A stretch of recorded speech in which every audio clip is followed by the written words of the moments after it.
2026 ICC T20 ప్రపంచ కప్లో team India విజేతగా నిలిచింది.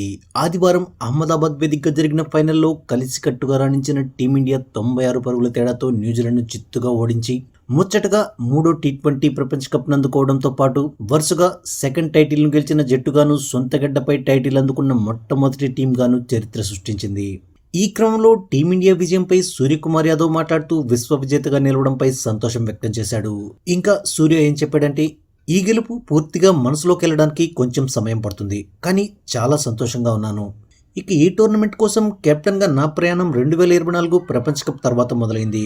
జైషా, రోహిత్ భాయ్ నాపై నమ్మకం ఉంచి జట్టును నడిపించే అవకాశం ఇచ్చారు.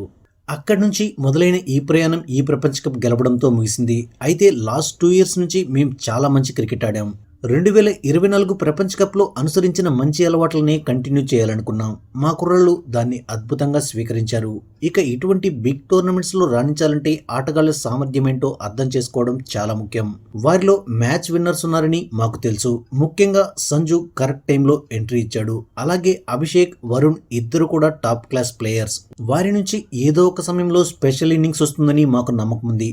అది సరిగ్గా ఫైనల్లో రావడం కంటే బెటర్ థింగ్ ఏముంటుంది చెప్పండి. ఇక బుమ్రా విషయానికి వస్తే, అతను తరానికి ఒక్కడు మాత్రమే పుట్టే బౌలర్. నేనతన్ని ఇండియన్ ట్రెజర్గా పిలుస్తాను. మ్యాచ్ను ఎలా పూర్తి చేయాలో అతనికి బాగా తెలుసు. ఈ ఫార్మాట్లో అతనే అత్యుత్తమ ఆటగాడంటూ సూర్యకుమార్ యాదవ్ చెప్పుకొచ్చాడు.